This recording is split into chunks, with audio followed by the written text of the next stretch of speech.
Hello and welcome into your Riot season finale podcast. I know this is crazy doing a podcast on a season finale. Jay asked for it, so I figured I would deliver it. Alongside me is the Yakubian Nightmare himself. Welcome, Adam. Thank you for the introduction. All right, let's get right into this. We're not going to try and make this go forever. This is obviously a podcast on a regular TV, so I wanted to start off with the introduction, and we start off with Satoru and Mad Dog.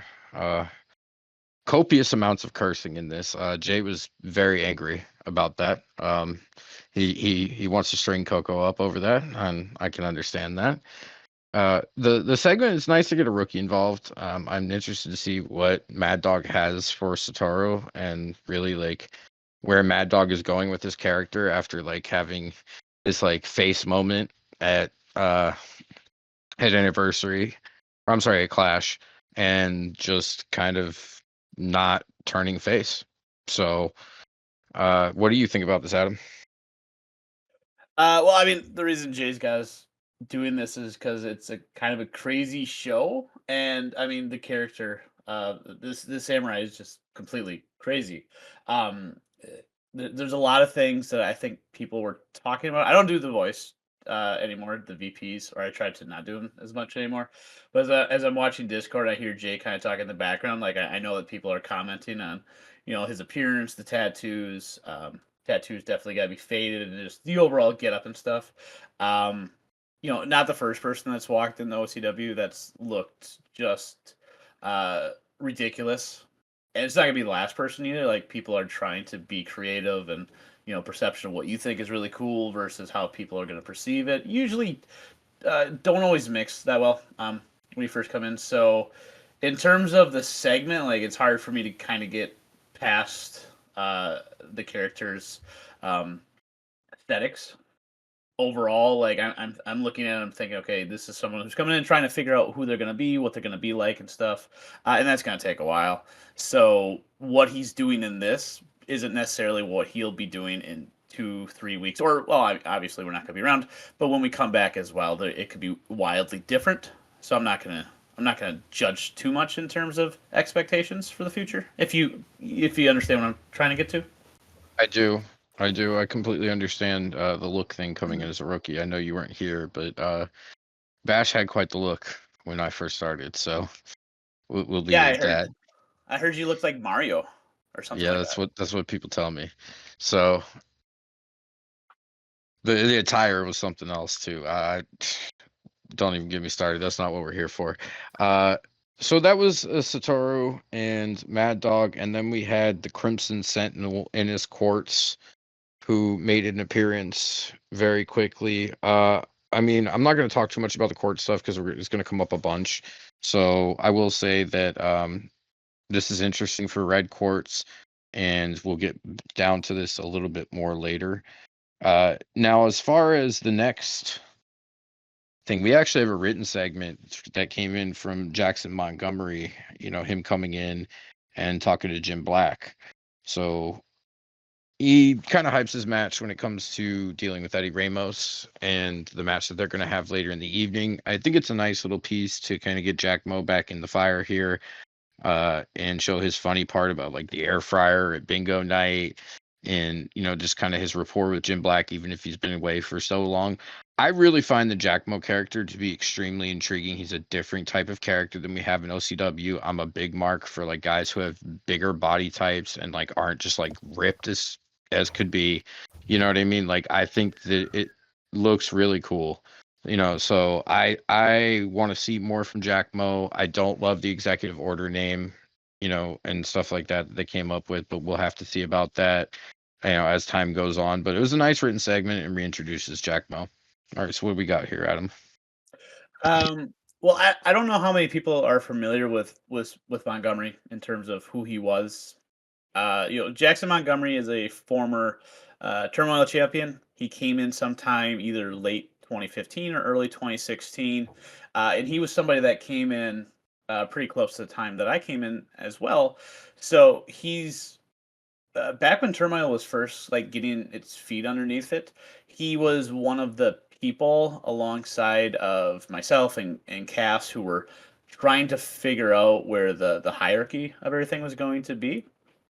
So he was very much involved in the early uh, PS4 division of Turmoil, and he's always been this really outlandish character. Some of the things that stand out to me, he and Court had like a monster truck battle that was not well received, but it was still freaking hilarious for a little bit at least. He's also somebody who's come out on a four wheeler before. Um, his theme is iconic. I still listen to "Bury Me with My Guns On" to this day, and like, there's a lot of really cool things about this character. And he hasn't always been this size. He used to be um, very lean and muscular. So like obviously there's been a lot of changes. I remember him saying that his character has been through the ringer and there's been some struggles for him. But we're looking at somebody who's a former world champion, even if that Turmoil championship wasn't around very long, and was very important to the early days in 2015 and 2016 of Turmoil.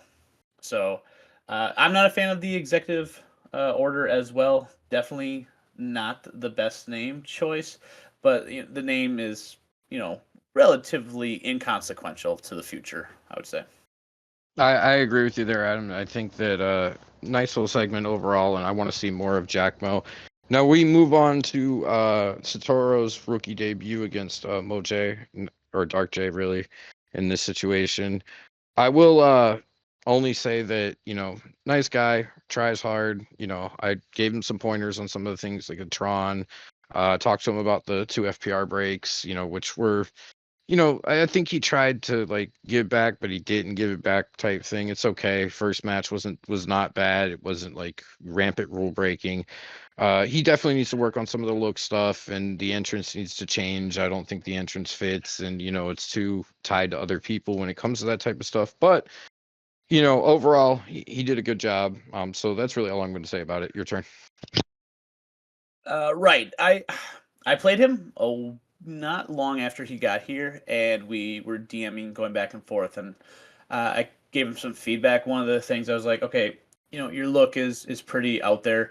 You're gonna have to rein that in a little bit because that face paint on the face paint and then the chest paint and everything. That's associated with with Finn Balor. Like people see that and I automatically think that you're gonna want to you want to diverge away from that eventually. And I know there's been other characters, like I mentioned earlier, that have used this kind of look before, and it usually doesn't last very long. So this is just a stopgap. He's gonna change eventually. Like that's the feedback that he's probably gotten, and will hopefully take to heart. And then we talked about the moveset as well, and one of the questions he had posed to me like, hey, you're gonna get some pushback on your moveset. He's like, do I have to change? I'm like, no, not necessarily. There's some things that you're going to have to change, but it's ultimately up to you what's worth fighting over.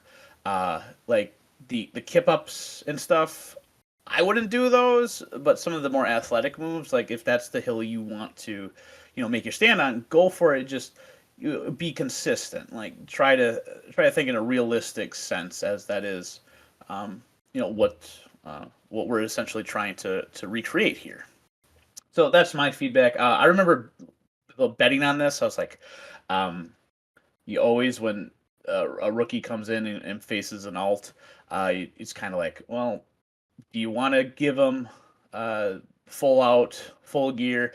And as I've gotten older and spent more time with this, I actually feel like it's a bit of a disservice if you don't go all out, or at least try your damnedest to win.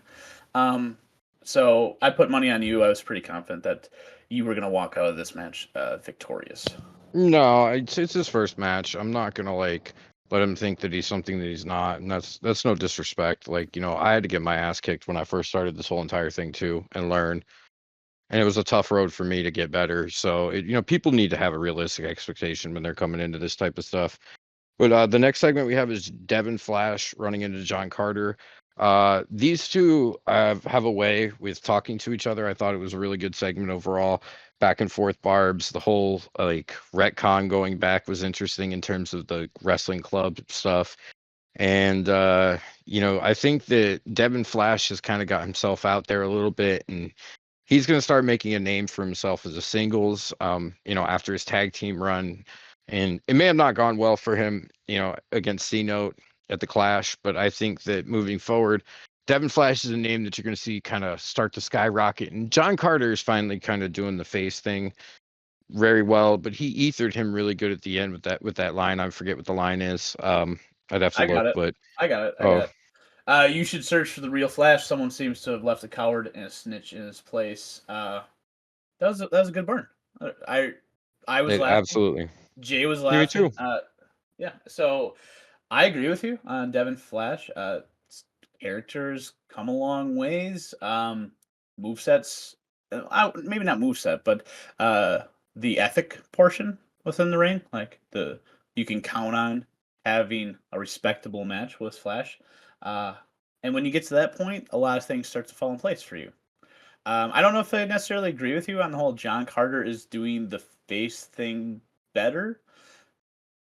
There's a lot of stigma that's attached to the character, and it's gonna take quite some time, and it's gonna take a lot of storylines before I think things fall into place the way that he wants them to. No, I can agree with that, but I think there's an improvement as to where we were 6 weeks ago, for example. So I think that's what more of what I'm saying. But enough about John Carter. Now we're going to talk about Marissa, and boy, are we going to talk about Marissa a lot. So we have Marissa and El Parca at the Clock Tower restaurant. And, they kind of just went back and forth in this written RP about being special interest partners and, the shock of the whole situation when it comes to Nate. So I thought this kind of set the table for the rest of what was going to happen tonight, or last night, I should say, with this being recorded on Saturday night for everybody. Uh, but there's a lot more to that. And like, I don't want to spend too much time on this specific segment only because there's going to be a lot more. Marissa, any thoughts on this, Adam?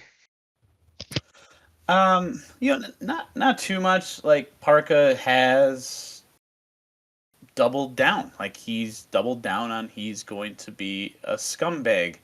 And back when he was fighting with Max and Mark, um, there's and then when he had those losses to Sheldon and John, it really seemed like maybe there was this sympathetic movement that was starting to develop around the character as well. Match with B17. B17 extends the hand. Nothing came of that, obviously, but it seemed like maybe there was a development starting to happen. And, Park has talked about wanting to be a face in the past and stuff, or trying to have done in the past and not working out. I can say easily that that's gone now, right? Like he's doubled down. He's with Marissa now, and Marissa is a terrible frickin' person. So yeah, we'll talk about Marissa throughout the show, but I really see Parka having doubled down on he's a bad guy. Like he is a scumbag.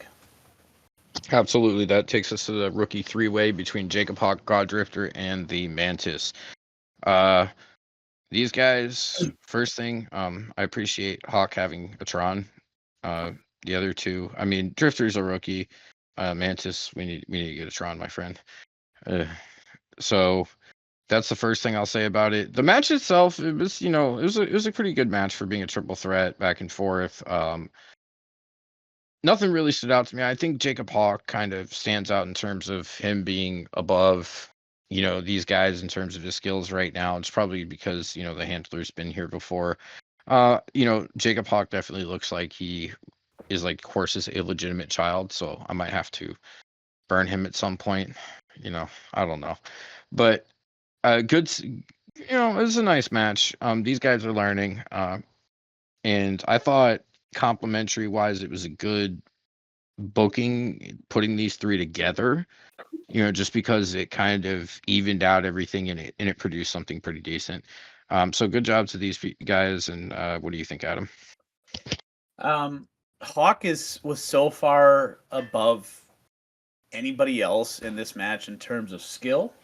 I remember watching like the betting come in on this match, and I ended up voting for Drifter just because like I was like, oh, maybe he'll sneak into it. But Hawk dominated. It never felt like there was any moment when he was not in full control of this match. Uh, Drifter just wasn't able to get the kind of offense in that it was necessary for him to be successful. The Mantis was very inconsistent, relied on a lot of running moves to really make any sort of offense happen. Hawk was by far the clear standout in this match. Um, Mantis has always been a character that's one step forward, two steps back. The fact that there was this developing meme and people were getting behind the Mantis kick, and now that's been taken away from us, it just speaks to the idea of how much confidence Mantis lacks. Like he lacks a lot of confidence to see through the things that could make him successful, and he doesn't really know how to take the feedback to become successful. Uh, Honestly, I think he Go ahead. tries to pop him. I think he tries to pop himself when it comes down to it. If he likes something, he'll do it. But that's not necessarily how OCW works. And I mean, he's free to tell me I'm wrong. You know what I mean? And I'm not trying to be like overly critical of him or anything like that. But that's just the way I see it. So you can keep going. Well, no, you gotta make yourself happy. Like you have to enjoy what you're doing, but there also has to be a fair balance of people want to see this. Like, I uh think there's realistic expectations, and making yeah, yourself happy versus unrealistic expectations. And I think that's, sometimes you can't make people like something. I think that's what it maybe also what it comes down to is it's like you want people to like something, but if they don't, they don't. right, right. I gain nothing from doing the elbow drop to the outside, except for I will always damage myself. Like I always will take damage to myself. I don't do it for me. I do it because it excites Jay. Other people are getting excited. They're popping when I do hit it. People are ecstatic and they're excited. I'm not doing that for me. I'm doing that because it receives the kind of reaction that I would want from the community, and that's kind of what you have to be able to do. And obviously, that eventually developed into okay. Now I am doing this for me because I find it funny as well. So it's a natural thing. You just have to find things that you like that other people are responsive to. Yeah, I have a spot like that with Pearl where like I do that little slingshot suplex in the ropes and then I try to springboard her Krana, and it 9 times out of 10 ends up me getting power bombed to death. But like, you know what I mean? It's one of those things where like I'm gonna be persistent about it. So I understand that. The next segment we can't come into actually has to do with Damian Bourne and one El Gran Mystico showing up on the scene. Well, wait. I want to stop you. I think you missed the meeting of the muscle between Nova and Tammy. I did. I missed it at the top. That is my fault. I went right to the meeting of the muscle. Let's do that before we do the Mystico thing. So thank you for keeping me in line here. That's fine. Uh, so the meeting of the muscles thing was interesting. Uh, Tammy's a weird character at this point, and so is Nova. Nova's a little bit more weird now than I thought he was originally, which is okay. It's just kind of like River stuff. Um, I don't know, like I don't romance in OCW only goes so far. Like I have two characters who are romantically involved with one another, and like yeah, it's a link to an extent, but I don't really lean on it. So I can understand. I think there are a lot of people that get turned off by romance in OCW. But Rye does romance fairly well. I thought the salsa thing was funny as hell with Nova. Um, and it, we'll see how long this lasts with Tammy and what happens and what Rye plans to do with it because I honestly don't know. But uh, overall, I just thought it was an odd segment, but it was a Rye-verse thing. It was pretty cool. Right. Well, I guess talking about the idea of romance with an OCW, like there are examples of it having been done correctly. Uh, Kara and Suplex. that was an example of done correctly. I would argue that Marissa and Nate Mac is obviously done correctly, as the repercussions years down the line are still evidently costing Nate Mac and Marissa, some peace of mind. So those things have been done correctly in the past. They are getting done more within the last 10 years than they were before that. Like, this was not something that happened very often um, until relatively recently.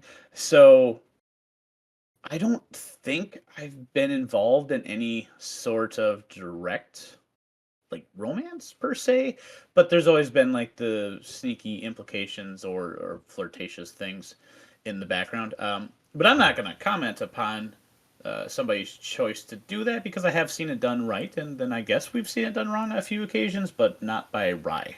So I Yeah. can't really judge. No, and look, I appreciate all the content Rye puts out. Rye is one of our biggest producers in terms of the volume and quality of the content and stuff like that. So, a little creative freedom every once in a while, and we'll see where this kind of goes at this point is going to be more interesting. Now back to Mystico and Damian Bourne. Now again, Jim Black is on the scene in this situation. And El Grand Mystico makes a grand rear appearance today, talking with Jim Black. And the implications that he gives me from this promo were really that he's coming back to be a heel.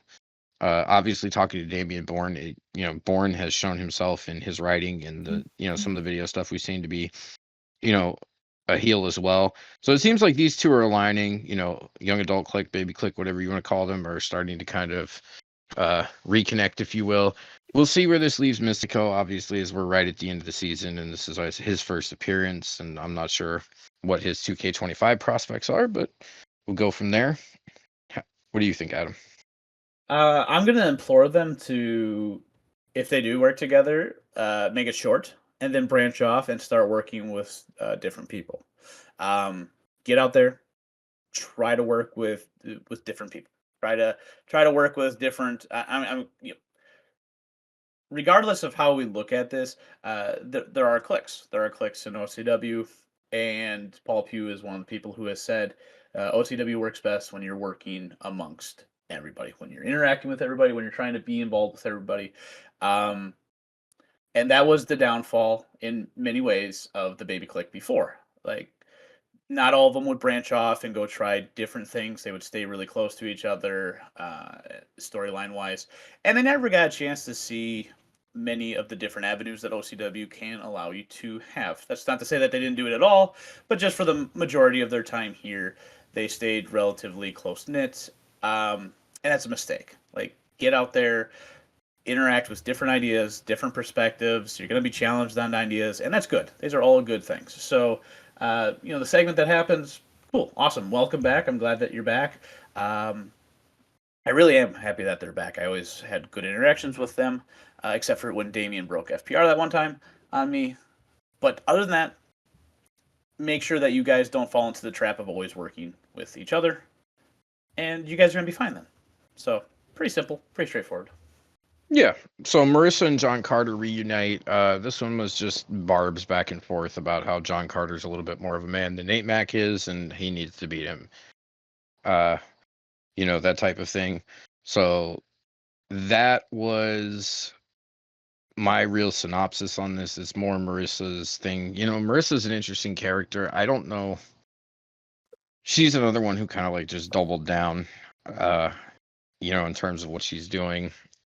And it's really interesting to see because, like, I feel like there was a moment in time, or like with that Scotty feud and things like that, where everyone thought like, "Oh, she's going to turn face," and then she slammed the door shut on that and said, "Nope, I'm going to double down and being the absolute best heel I can be." So that's what she's trying to do at this point. Now, Right. what's your thoughts on this, Adam? Well, I mean, who does this segment benefit the most, right? So, who's it help? Helps John more, right? Like, John Yeah. is denying the succubus from stealing his soul, essentially, right? That's what I'm taking away from this. So this benefits John in the sense that he gets a chance to show that he's grown, that he can now say no, which is great. Um, it felt awkward from Marissa, right? Like, I don't know why. It felt like she's just my idea is that she's playing head head games with him, right? She's trying to create as much drama in the background as possible. She doesn't care what happens with the drama. She is Littlefinger. She is chaos is a ladder, and I'm gonna stir up as much shit in the background as I possibly can, and I'm gonna take advantage of it. Like it may not directly involve me, um, but I'm gonna figure out a way to cause as much bullshit in the background, and I'm so good at shifting through all this nonsense that I'm gonna be the one standing at the end when everybody else has completely wrecked each other. That's what I get from this. I hear you there. No, that makes a lot of sense to me. Uh, we'll be back to Marissa here shortly, so I'll leave it at that for now. Uh, Sheldon calling out Louis Bishop. I like this feud, and Sheldon is kind of toned the line. He definitely had like what appeared to me to be like a heel turn and a definite personality change. But I don't feel like I said in some of my like review last week and like the preview article I wrote this week, like I don't believe all of the light is out of his heart at this point. I feel like he's kind of towing that line and trying to destroy Archer, Dillinger Enterprises, the whole entire thing, background and foundation that El Parca has created. So what do you think about this, Adam? Um, Sheldon's a heel, and the fact that he may have potentially aligned himself with Nate Mack and Samson doesn't change that fact. But I wish it didn't happen in the way that it did. Um, Everything about Sheldon just comes across as this snarky, emo, um, ungrateful, and he's been burned multiple times, so it makes perfect sense that the character would develop in such a way. Like he's been let down by the role models in his life, and now he's lashing out and he's upset. Um, but that doesn't change the fact that to me, he's a bad guy. Like he's a heel. So I'm naturally inclined to cheer against Sheldon and cheer for Lewis Bishop, and his freaking theme music just gets me so excited. Even though Lewis has connections with Parka, who is obviously a heel. So I would say that this, in terms of traditional storytelling, is very convoluted as to who exactly you might find yourself cheering for. But for me, it's I'm pulling Lewis 100%. Like to me, it's a clear cut division, or should be a. Let me rephrase that. It should be a clear cut division. Shelley should be the bad guy. Lewis should be the good guy. Will they incorporate story elements to make it more that way? I'm sure they will. So that's what I took from it. Yeah. So we're up to Marissa and El Parca next. So they make their championship declaration appearance. By the way, I don't know how Mad Dog is okay with like El Parca walking out with like his supposed lady like this, and what's going on with all of that and what they're doing there. But man, oh man, I got to tell you, these people so far, uh, I'm disgusted. I am just absolutely disgusted. They've both doubled down. They have become what everyone should despise, and it's great heel work. I just didn't see it coming. What do you think? Well, I obviously didn't see it coming either. Referenced earlier how there seemed to be that trajectory for Parker to potentially become more sympathetic. Didn't happen. Marissa, you mentioned how there was a potential softening of the view earlier this year, and that didn't come to pass either. They both doubled down. I would say that Coco has had multiple chances where he could break free of this entire situation and looked so much better in the process if he would just grow a set of balls. and do it. And I'm drawing a blank. Remember when it wasn't too long ago, Marissa like demanded that he make a choice between it was you were I'm pretty sure you were in the ring. It's like you have to choose between, DNS and Yeah, so Marissa. That was you, right? this was post women's championship match right after Marissa won the title. Bash came down, and it would look like it would appear that Marissa was going to be assaulted. Dog came down, and we said make a choice, and he made the wrong choice. Um well, yes, I agree he made the right choice or the wrong choice. I was convinced in that moment that uh Coco was gonna say, "Fuck you both. Like this is bullshit. Both of you are terrible." And then That's I really choose, what he should have done yeah, if we're hindsighting it, but like I choose myself. And that moment right there would have been enough probably to create or even finish a potential face turn. Like that could have been it right there. Uh, and he would have been his own character working by himself, and he would have had the support of so many people just for saying no to, um, I would say, one of in both cases, like top five heels of this year between Marissa and Bash. Like Bash is just like sneaking onto that list, but you're also competing with Parka and Emp and Marissa. But if he had been able to say no to both of those people and walk away from both of them, solid face turn in my opinion. yeah, that could have worked out, but that's where we're at this point. That brings us to Jackson Montgomery versus Eddie Ramos. Jack Mo looked very good in his return match on Ambition. What was it, 98? That he returned as the secret tag team partner for John Carter. He has not looked as in-ring competent since. I think people kind of figured out his stuff. And to be honest with you, he does have a very uh showy move set in the sense that he wants it to look a certain way, and I can tell that there are reversal windows that are as wide as the Red Sea.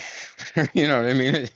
Yeah, I got you. At times, so it's like one of those things that he is trying to make it look very good aesthetically. I think he kind of like if he's going to continue with 25, which I would assume, with them forming a tag team, he would.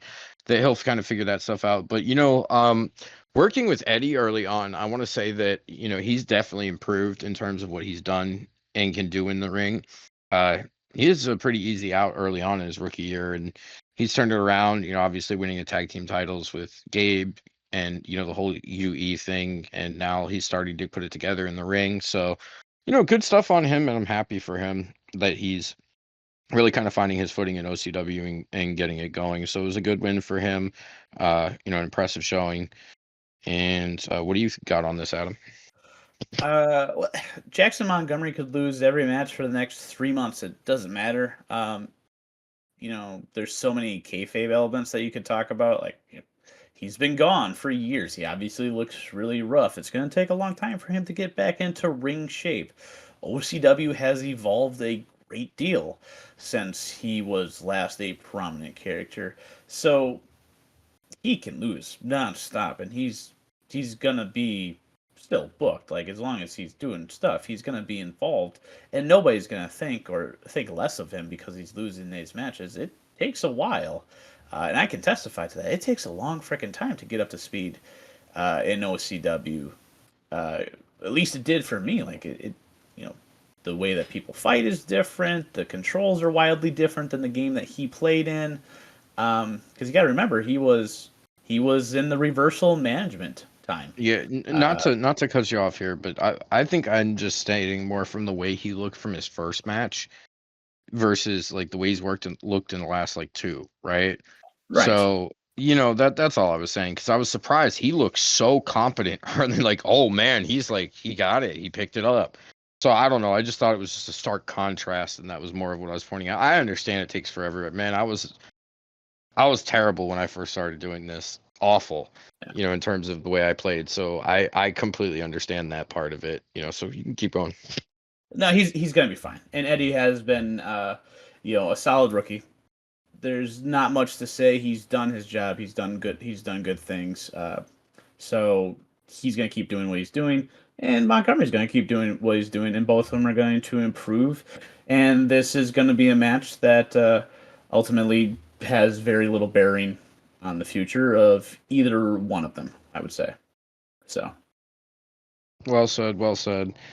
Okay, so we have a short written promo from Alexander Bolick, and he basically says it's his fault that neither he nor Cass beat Nate for the international championship, and that he accepts the steel cage match at Endgame. So there are no interventions, just the two of them.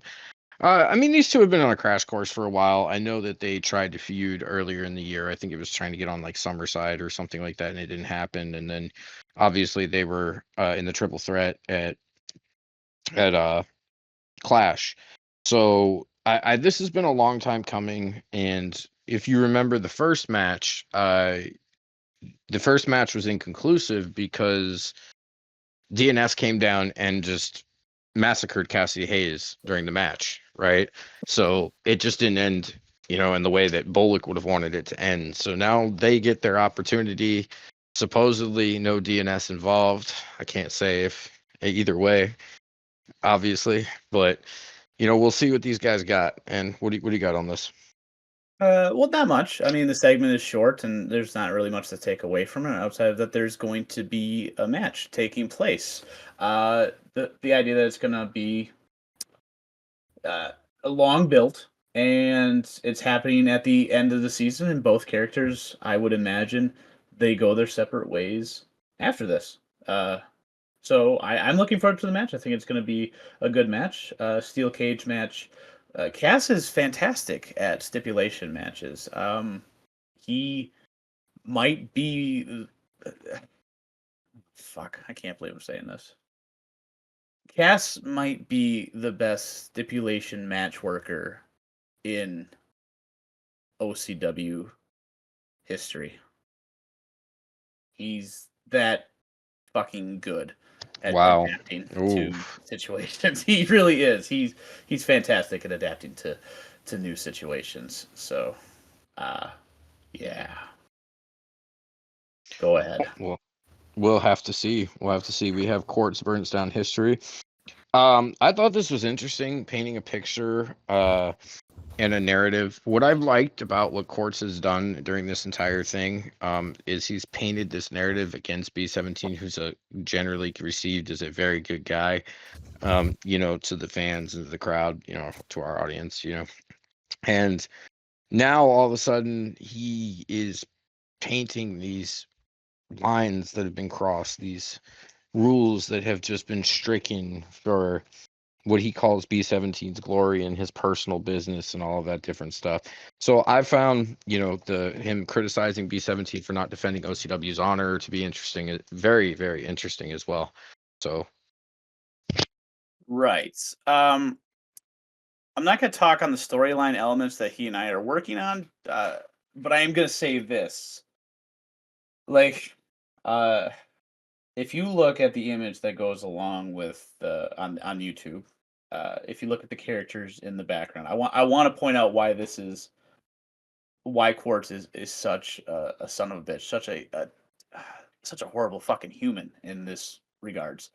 So Quartz the character has in the past talked about, revered, worshipped, and been ultimately respectful of legends. Like that's what the character used to be. Quartz fought Bobby Minio at one point for the OCW championship. Um, Jordan Trance. I don't know if anyone's been paying attention. Jordan Trance was reportedly like the character is now dead. He suffered a heart attack. He's gone. Jacob, not Jordan. Sorry, Jacob Trance is dead. Like, Yes. and he's on this, and he's on this image, and this is the people that he's calling out, and he's saying they've ruined OCW. He's got Nate Ortiz in the middle. They had a very famous feud in the past. Patalomai, RD Money, Tiberius Dupree. Like he's calling out absolute legends within the sport, and some of them he's had a really good relationship with. So the hypocrisy that the character is demonstrating at this point, like it's rare where it's very rare that I actually get like this pit in my stomach of like being upset, right? But that's the mark of someone doing their job right. Like Quartz is doing his job right because when he speaks, it just makes me say, "The fuck is wrong with you?" Yeah. Especially, yeah, like so that's where I'm at with it. I'm not Well, gonna not gonna talk on Jake, it. Jake is a master at kind of baiting you in and getting you to buy into the methodology in most situations of his thinking for the character and the storyline that works. So I'll definitely give him that credit. Now, moving on to the women's pre-tag match. Speaking of Jake, we've got Beatrix and Ashley here. This was a nice little short thing, and I will say, we know Ashley at this point. It was nice kind of getting to know Beatrix a little bit more and her motivations and like the things that she does with like kind of the meditation thing. And she's an interesting character who I think is not a pure. I can't determine where she is in terms of her alignment yet. Is I guess the best way I'll say that. Um, so I think there will be some moral gray area with this character one way or the other. Uh, but overall, it's nice to see, and it's just little glimpses into the character. And I did read the backstory in terms of like the character's, indie background and the things that they've been doing wrestling. She's been doing wrestling and stuff like that. So, um, interesting overall. What do you got here? I'm only gonna say one thing. I love that Ashley just cut the bullshit. Like, okay, we don't need to fucking burn incense. We don't need to do this voodoo bullshit. Just fucking tag me in, and we're gonna be fine. Like, I love that because that is so true to the character of Ashley Moore. Like, I'm a queen of OCW. I am a multiple times women's champion. Just take me in. We don't need this extra showmanship. Just we're fine. I love Well, that. That was my favorite thing. so let's segue right into the match. It didn't quite work that way for her. And her partner Beatrix, who, Ashley would say cost her the match, which they talked about at the end of the match there. So maybe brewing some potential future tensions between those two. Lollipop Chainsaw looked impressive. I think they were definitely the underdogs in terms of the betting and what people thought. If you were just, doing the inside baseball thing of like, oh, I know who the handlers are who are wrestling with the characters. But Lollipop Chainsaw showed up. They did well. I think Belle's improved in terms of her in-ring capabilities in 2K24 quite a bit. Recently I think the Ashley thing kind of motivated her a little bit. I know that we've DM'd a couple times. She's definitely getting better. So, overall, I enjoyed this match. I thought it was, for people who kind of get OCW, they understand. And the tag team match itself, sometimes tag matches run too long. I thought this match was nice in its brevity. So I'll leave it with that for you. Right team won, and the right team won for exactly what Ashley said was going to happen. If you don't tag me in, we're gonna struggle. Like Ashley called it 100%, and it played out. It played out perfectly. Like uh, she didn't take her in. Like Beltrix didn't take Ashley Moore in, and she paid the price for it. And that's regardless of the character has been on the indie circuit for years. OCW is, is the top of the line. So mistake, rookie mistake. And then Bell flying out of nowhere at the end to take Ashley out. I wasn't prepared for that. It completely took me out. I was screaming. It was so amazing. I love that part of it. So, look, Ashley Moore and Bell have had a long running program, and I'm ready to see the conclusion of it. I've really enjoyed it.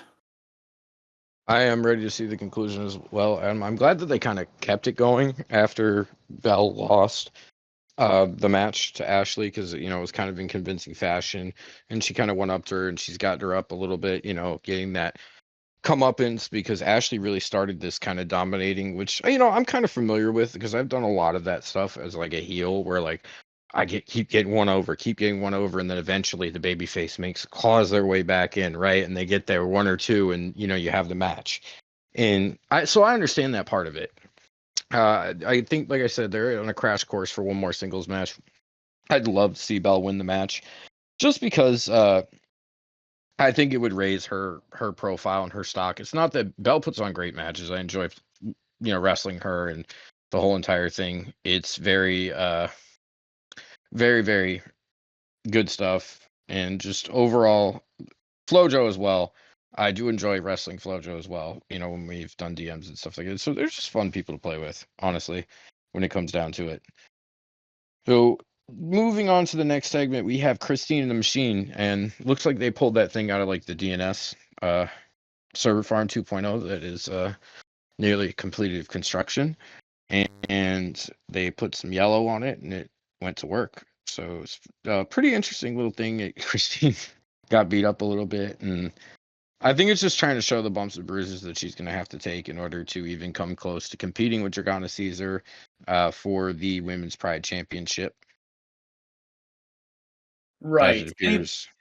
Yeah.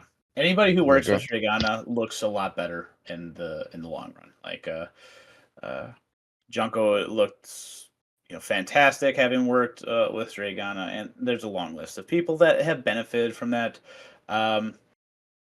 So there's not much more to say about that. It's funny. It's good to have some comedy in there, and Drago is one of the people that you can always count on for a laugh. And I got a good laugh out of this, and I agree with you. It was demonstrating, hey, look, you're gonna get your ass kicked, and you have to be able to pop back up to your feet because that's how a match with Dragana is gonna go. You're gonna get brutalized, and you have to survive.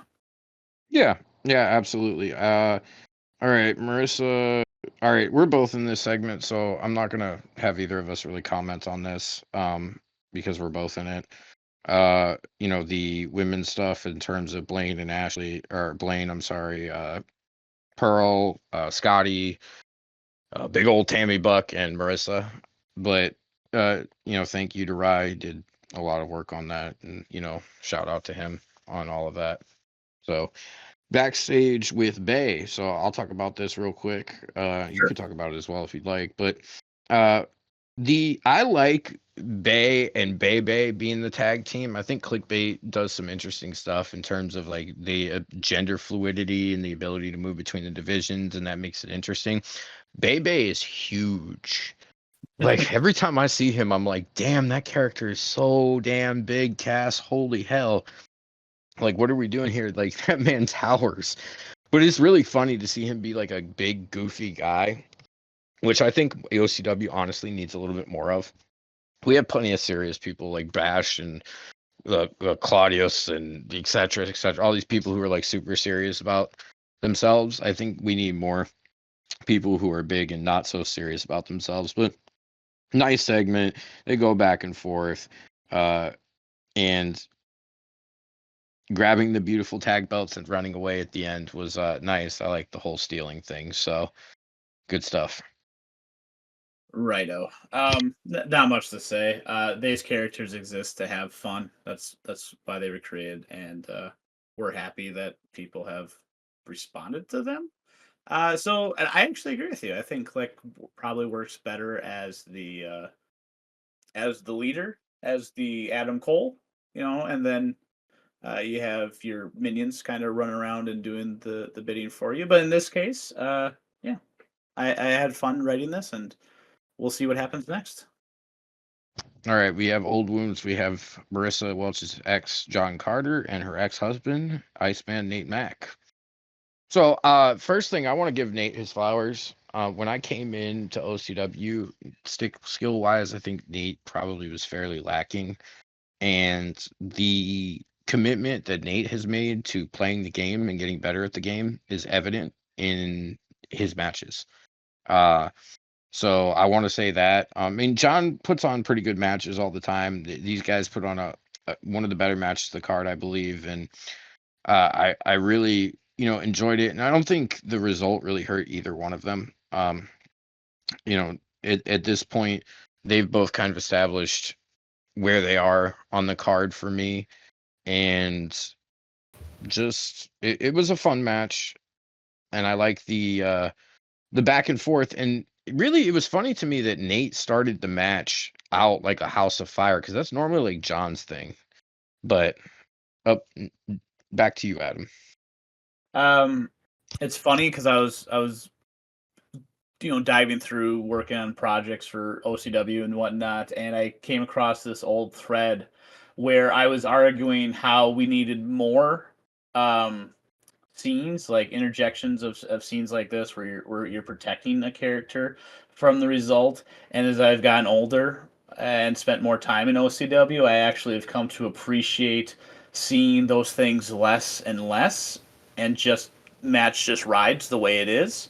Um, you win or lose, and the extra cutscenes don't get included, and there's a balance to be had of those things. I find it funny how back in 2016 I was very pro this happening more often, and now I'm more in the camp of, okay, I could probably see things like this happening less often. Well, see, here's the thing. I think that you've also learned over time, when it comes down to it, that you have to be able to have a gimmick that can withstand losing, and there's not many people that can have gimmicks that don't lose, right? Or that get hurt greatly by losing.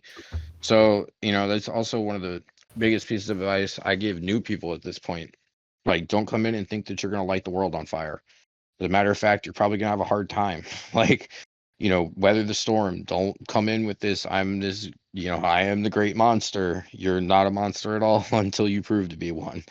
And that's the biggest thing, I think, when it comes to that type of stuff. And trying to, people being super worried about the results.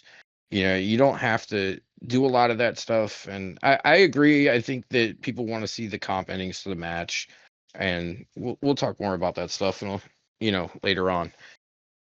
Right. But Go ahead. but we have Nate Ortiz rejecting Devin Flash's challenge. He suns him in this, and this is so.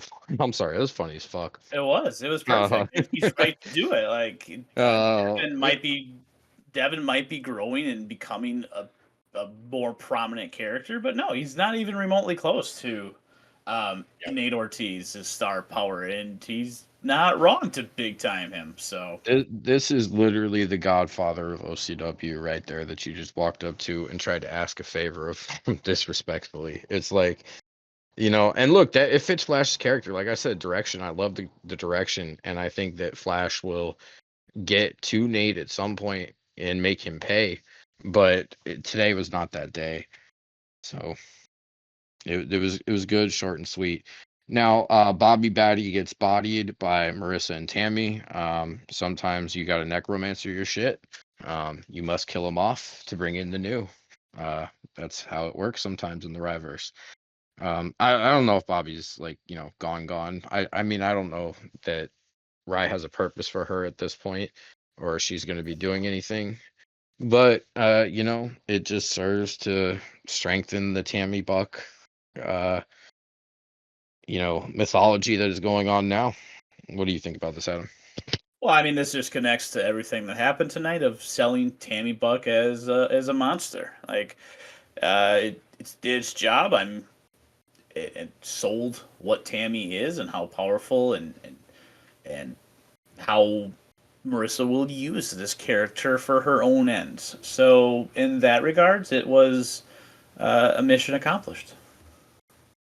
So we are up next with the Clark effect, which was very Temple of Omen DNS, former DNS centric. Uh, this I'll comment on. Man, this shit took forever to put together. And like, shout out to Jinx, to Omen for the Pilgrim stuff, Jinx for a lot of the HWG stuff, and some of the Jinx stuff, uh and Bolik for his stuff as well. All of them try to pitch in, but even then it's like, putting together a segment like that is huge, and it is a long endeavor. But and it all, in Horse as well, in terms of his, you know stuff. But putting a segment together like this is a long thing. I thought it hit the way that I wanted it to hit, and people, I hopefully liked it. It was worth the time. I watched it back. I watched the show back, like kind of last night, this morning after I read, and it seemed like it got positive reactions, and we'll see what happens with the rest of it and what you think. 10 minutes isn't that long of a time in a typical wrestling event. Like that goes by really freaking fast. So when people point out that it was 9 minutes long and some people were concerned about the length of it, I was like, oh shit, it was. So okay, it was 9 minutes long. Cool. Um, as long as action is happening, it you can have 5 minutes of talking and then shit can hit the fan and it can go crazy. That's exactly what happened here. It hit the fan, it went crazy, and then I was giggling as we were doing all these rapid cuts. From the from the attacks and stuff. So yeah, and then transition to the power button, like it's just snap, snap, snap. And I was kind of giggling over it. Looked a little silly, but I get why you did it. You're trying to cut it down. I feel the same way when I'm making shit. Like I know that people aren't going to be happy if it goes too long, so I try to cut out things where I can. And you got put into that position where you had a lot that you had to get done with a lot of characters, and you didn't really have much choice. But just letting you know, I didn't feel like it was 9 minutes. I wasn't upset by the length of it in the slightest. It went perfectly fine to me. Yeah, no, two things that I do want to say is Jay was very upset with me about the horse stuff. Okay. He was very upset. He wanted to see horse. Okay. So he Oh, was, wait, wait. Pause it, Jay pause was, it, pause it. I called that. I knew it was gonna happen because you did that shit with me. Like yeah, I yes. called it. I was sitting there. Obviously, I'm not watching with anybody, but I'm sitting there watching. Like that son of a bitch pulled off the whole fake entrance thing again. So I just want to say that I Hey, called that. Go ahead. listen, I'm good at crashing Clark effects and fake entrances. If you haven't noticed, I crashed a lot of Clark effects this year. So, um, but the horse thing, he was very mad about, and then the whole like the keeping the segment down. That's pretty huge, which I appreciated, because it's like if I didn't cut shit, that easily could have been an 11 or 12 minute segment. I mean, like there was some extra dialogue that I did away with. Like, I really tried to be proficient with the segment. And look, when it furthers a couple of storylines, I feel like, and it does that type of stuff, it's always worth it. So that's the last we'll talk about that, and then we get to the living legend, Larry Mugen here with his response to Quartz. So you guys, and you don't have to comment, or say anything you don't want to say, obviously, because you're close to this. But you guys kind of faked this out, at least from my perspective. So when Quartz attacked you, I was like, this red motherfucker, what is he doing here? Why is he choking out B17? What is this shit? Like, Meteor of the Ring now. Like let's just get them both out of here. But it didn't happen. So, this whole entire thing built up to being like, oh, B17 in Quartz. And then you have Paul Pugh inserting himself into this. So you have Quartz and Pugh working together. That is fucking disgusting. Okay, like I what timeline am I living in right now, Adam? Ugh. Sorry, dude. And it's like, okay, and then Larry has now inserted himself into this thing to make sure he protects his investment. And uh it's funny to me because now it seems like, and obviously you don't have to say anything, but now it seems like to me this is Larry and Quartz and this is Pugh and B17. Or maybe it's a triple threat match. I don't know, but like that seems like a handicap match at that point. So I don't know what y'all are gonna plan to do, and obviously I would like to see what's happening and to go home and all of that stuff before End Games comes around. But it's intrigued me the whole entire thing, and Larry kind of his ability to be in and out of OCW and just like slither back in and be like a main character and like not in like a make it about me way necessarily, but like just to be a part of stuff like this is truly incredible. Very talented guy, and this is some grade A shit. So you can say whatever you want to say. We'll move on to the main event. Okay. I mean, I'll make it pretty quick. Mugen. I've always maintained that my three favorite characters in OCW have been Mugen, Drago, and Austin Lee. Those have always been my three favorite characters.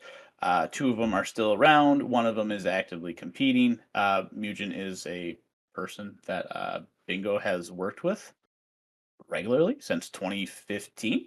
So this is just a continuation of it. You nailed it right on the head. He's protecting his investment, probably. Although I couldn't tell you because Mugen is kind of like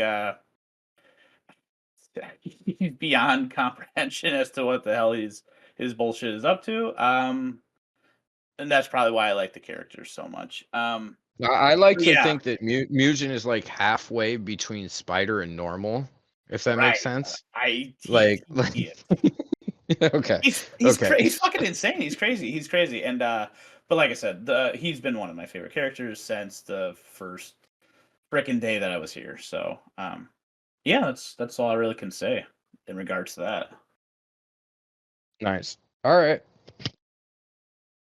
now we have the main event: champion versus champion, North American champion, former Mad Hatter of DNS, Messiah of Malevolence, Jinx against El Campeon, El Primero, El Parca, the OCW World Heavyweight Champion. Uh, very, very fast-paced match between two guys who can go back and forth. I thought Jinx was out to a clear early lead, and Parka kind of turned it around. And at one point in this match, I thought after he hit the trouble in Tijuana, that Jinx was cooked. And then Jinx no sold that thing, got up, and out comes the whole entire Rat Pack when it comes to Nova. We've got the whole we got fucking Samson Simpson. Ugh. Uh, running down and getting himself involved, and then Cold Front is all the way down there and uh, doing their thing. And I'm just kidding, Samson, you're a good guy. But anyway, the whole entire thing here broke down. Mac holds his leg. Jinx hits his boot in the corner, pins El Parker. He's pinned the world champion now, and it's a big accomplishment for Jinx. In terms of it's a big signature win. To add to his resume. People may have been a little critical of his North American title run and maybe a lack of championship defenses, which, look, I think that he's ready to defend the title anywhere at any time. So I don't question him in that respect. I know the guy pretty well at this point, and he'll throw down with anybody at any time.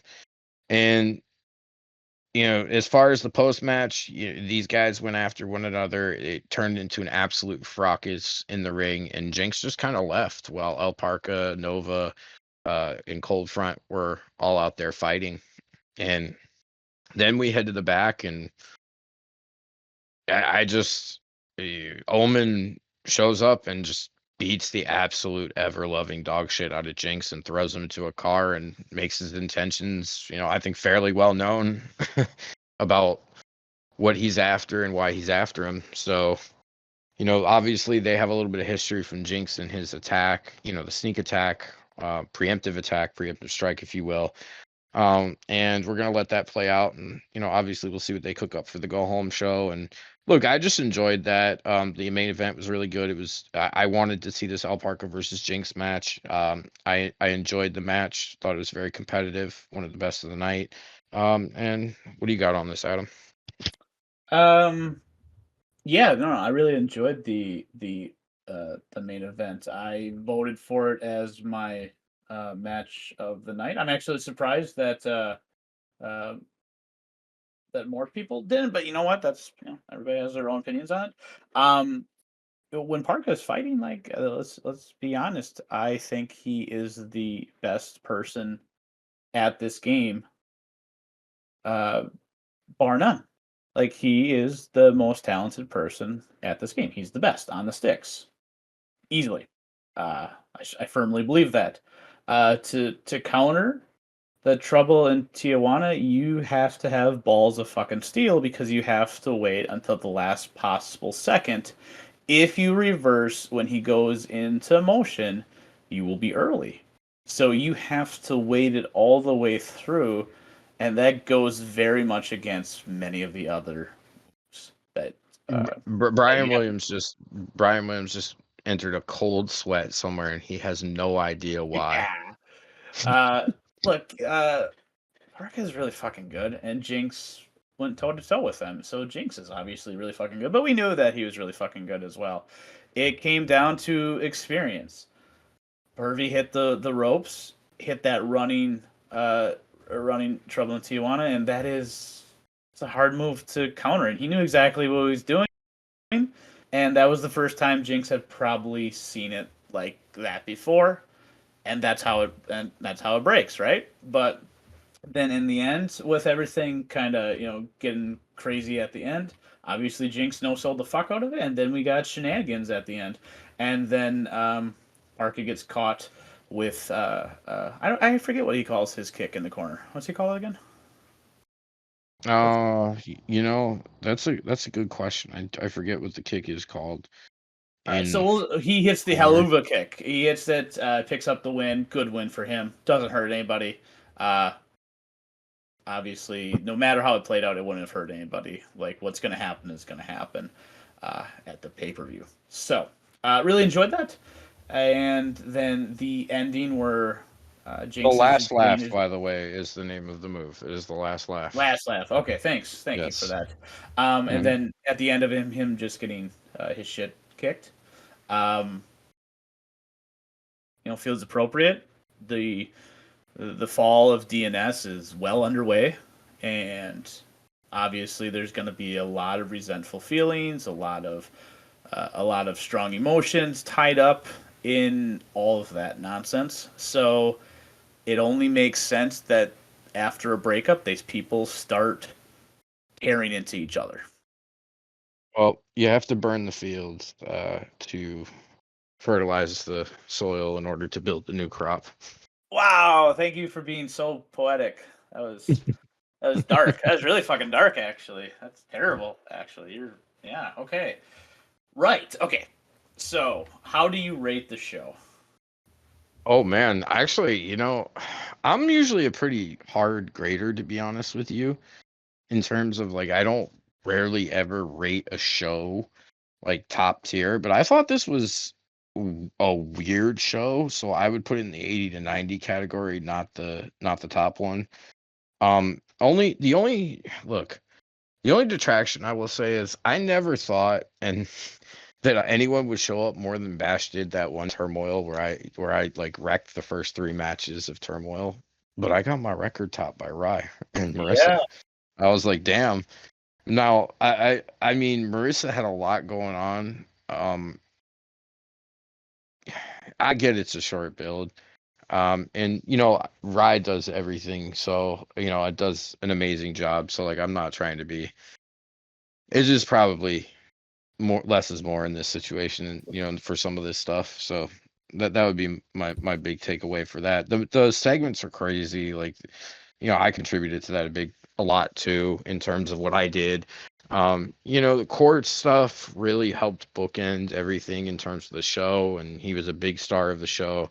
So I really enjoy this show, and I feel like we're especially right at the end, we're getting like super strong in terms of people trying to bring the heat with the videos and like the number of videos we have every week and people trying to produce content and producing content for even multiple characters. You know what I mean? And it's tough. I mean, like I see, Bullock with Bullock and Christine. I see, multiple people every week. You with Bay, and now Blaine, and now you've got B17 stuff, and you know what I mean. Like everyone's out here, like really putting it out.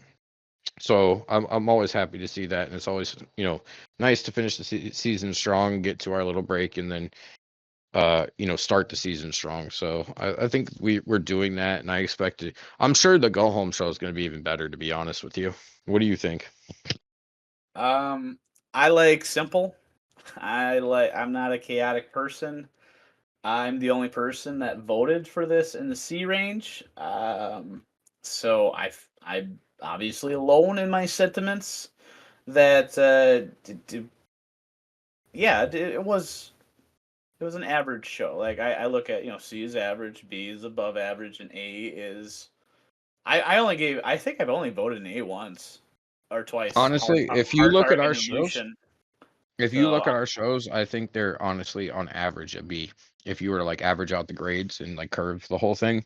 right, right. Yeah, so So I mean, I gave it a C. There's a lot of fluff tonight. A lot of things that were excessive. like even your segment was, trying to tie in 5 separate things, and it detracts from a few people here and there. But C's not bad, and there was a lot of things that I really popped for, and I do feel like there was a little too much of Rye tonight, and it's like, holy shit, this is bad. But that's, Jay's also on comms, and he's like, oh my fucking god, it's hard not to be influenced by those things as well. But I've always been somebody who just kind of prefers a little less, a little bit more, um, a little bit more brevity has always been a big plus for me. We had multiple matches with people interfering in them, and that's just something that I've gotten away from, like I've said. So you throw all those things together. One of those things by himself ends up being a B show. Throw all of those things together. Um, Rookie match with, a lot of, maybe we can say potential, but a lot of growth needs to be made there, and it ends up being a C for me. But I'm the only one, so obviously people don't need to take my opinion too much to heart, because I'm obviously the only one who feels that way. Well, I mean, you're the only one who feels that way that's voted so far, which is okay. Everybody's entitled to their own opinion, the way they feel about the shows, and you're gonna have different, you know, uh, preferences in terms of wrestling, like, wrestling in any spectrum, whether that be OCW, real life wrestling, everybody likes different stuff, right? So, that's gonna see you everyone's perspective, and I completely understand, and I respect the concept of Kiss and, a stable normal show. You know what I mean too. So I think it's just we're at the end of the season and things are getting a little weird. In terms of what's going on. We had some Tony Khan booking a couple months ago, and like it's just the remnants of the AEW are starting to like wash itself out. So, uh, you know, with that being said, we talked about this. Now, do you want to talk about anything else in terms of like, short preview for next week before we sign on out of here or anything like that, my friend?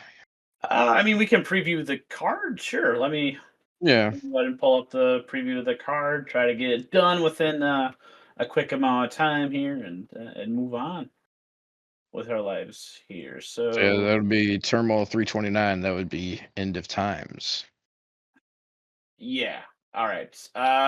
Let me go through, and I'll run through it, and then you go through it and you run through it. Okay. All right, sounds good. Okay. So I'm gonna start at the bottom here. Uh, the return. So the return, Joe Deaver, Bellacore, Grand Mystico, makes sense that we have triple threats, like, trying to get everybody to be on the show in the last second. Mystico's finally making his appearance, put in an RP.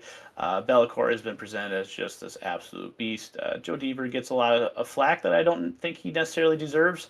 I hate Secret Wars. I understand why they exist, but let me tell you, as somebody who's going back through the forums trying to find shit, without the benefit of YouTube in earlier days, when you see question mark, question mark, question mark, this forces you to go into the forums and try to decipher it.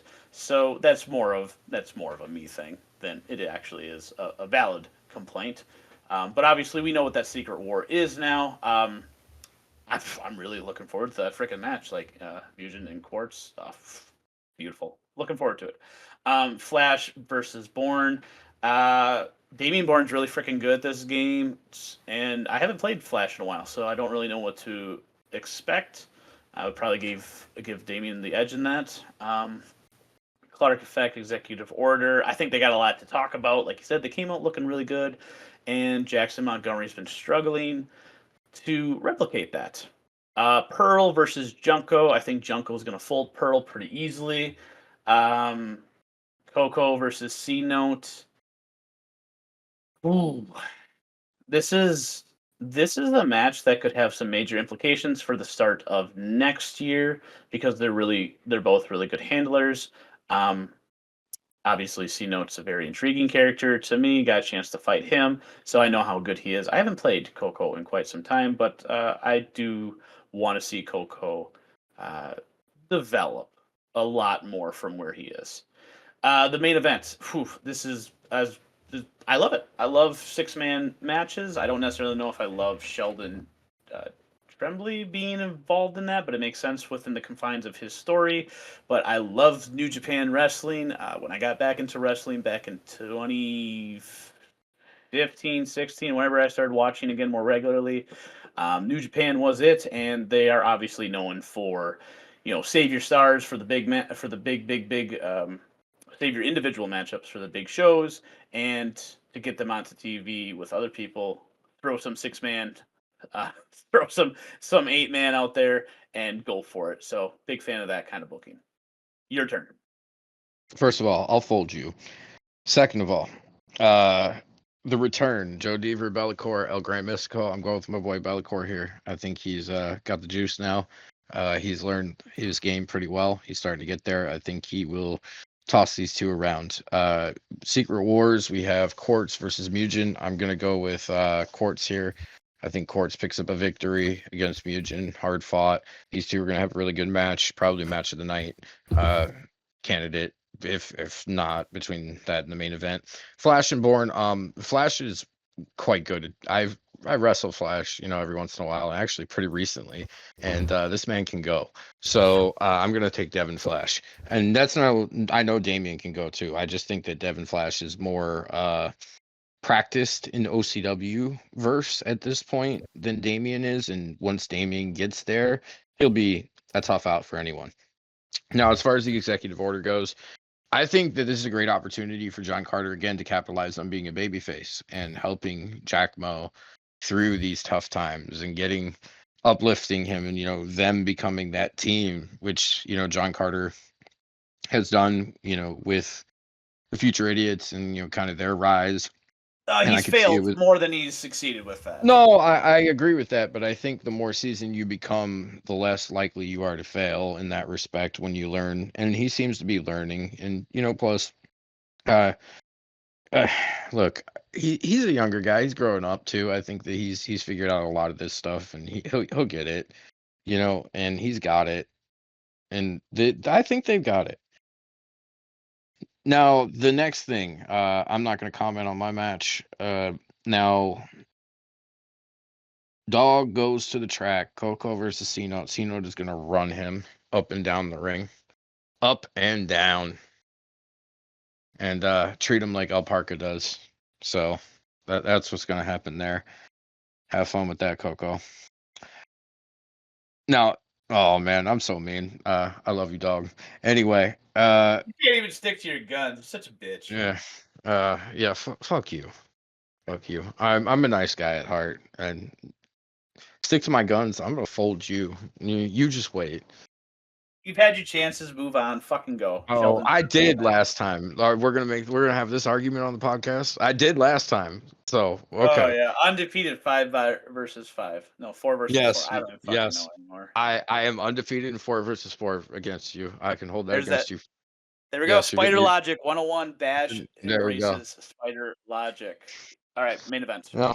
All right, main event. El Parca, Luis Bishop, and Nova Rosello versus Cold Front and Sheldon Tremblay.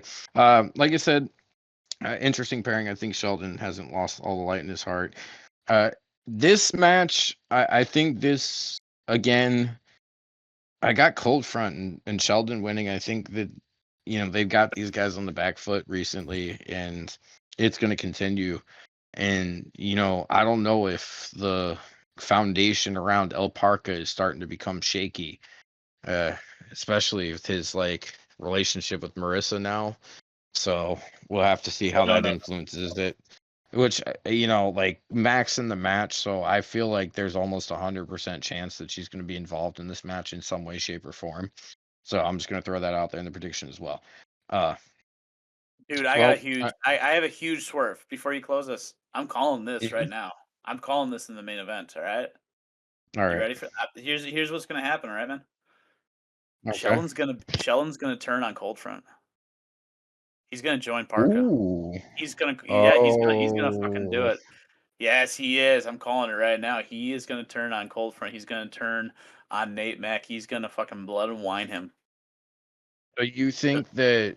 Oh wow, that would be quite the turn. I mean, See, that would be the opposite of my prediction of El Parco's foundation cracking around him. He would be in reality cementing it. Oh yeah, I And completely making disagree with everybody. that assessment. Completely Yeah. disagree with that. No, I mean, like, it's one of those things where if they lose, I'm not saying that,